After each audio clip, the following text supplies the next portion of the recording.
आज हम बात करेंगे आर्टिकल 356 के बारे में। ये बहुत इंपॉर्टेंट है एग्जाम पर्पस के लिए, और अगर आप इंडियन पॉलिटी पढ़ रहे हो तो उसके अंदर बहुत इंपॉर्टेंट है। पता होना चाहिए आपको ये आर्टिकल किस लिए होता है, किस पर्पस से होता है, इसके अंदर क्या क्या चीज़ें होती हैं। तो आर्टिकल 356 से जो है कॉन्स्टिट्यूशन ऑफ इंडिया का, ये एक बेस्ड है section 93 government of India act 1935 के हिसाब से, उसके अंडर आता है। अब इस आर्टिकल का मेन काम क्या है, इस आर्टिकल के अंदर क्या काम आता है, प्रेसिडेंट रूल।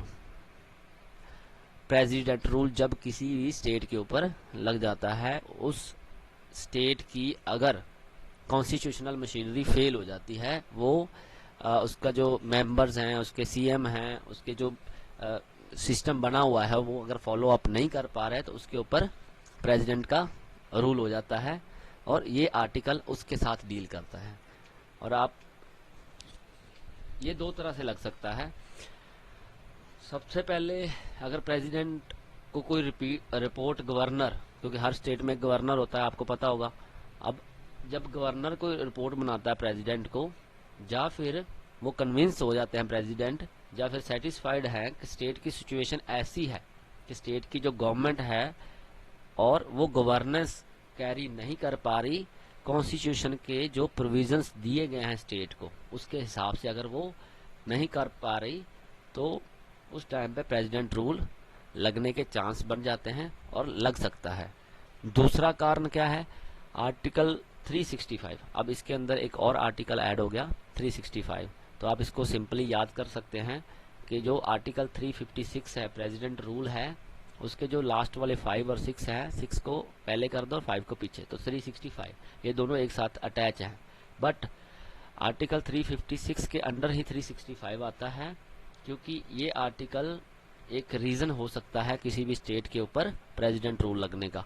तो इस आर्टिकल के अकॉर्डिंग प्रेसिडेंट रूल इम्पोज किया जा सकता है किसी भी स्टेट के ऊपर अगर वो फेल हो जाती है, जो यूनियन मैटर्स दिए गए हैं, डायरेक्शंस दी गई हैं यूनियन मैटर्स के ऊपर, और वो उसके अकॉर्डिंग नहीं कर पा रही कंप्लाई, उसके साथ नहीं उसकी फॉलो कर पा रही।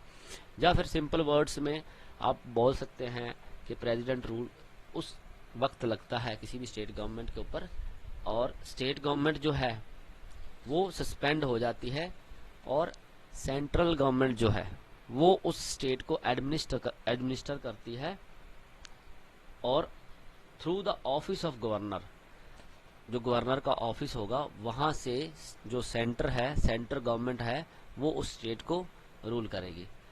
इस सिचुएशन को क्या कहा जाता है, स्टेट इमरजेंसी या फिर कॉन्स्टिट्यूशनल इमरजेंसी। ये चीज याद रखने वाली है। इमरजेंसी 3 तरह की होती है, स्टेट इमरजेंसी, नेशनल इमरजेंसी और फाइनेंशियल इमरजेंसी। वो मैं आपको एक्स्ट्रा बता रहा हूँ, बट आप इस चीज को याद रखिए, स्टेट इमरजेंसी और कॉन्स्टिट्यूशनल इमरजेंसी। उसके बाद अब प्रेसिडेंट रूल की बात हो गई, तो प्रेसिडेंट को रिपोर्ट मिल गई गवर्नर की ओर से, और 365 के अकॉर्डिंग अगर उस स्टेट के ऊपर फिट बैठ रहा है, तो फिर प्रेसिडेंट रूल डायरेक्ट ऐसे नहीं लग जाएगा कि प्रेसिडेंट ने डिसाइड किया और लग गया। उस टाइम पे प्रेसिडेंट क्या करते हैं, एक इशू करते हैं नोटिस, जो कि पार्लियामेंट के अंदर अप्रूवल के लिए जाता है, और पार्लियामेंट का अप्रूवल बहुत जरूरी है प्रेसिडेंट रूल लगने के लिए। ठीक है।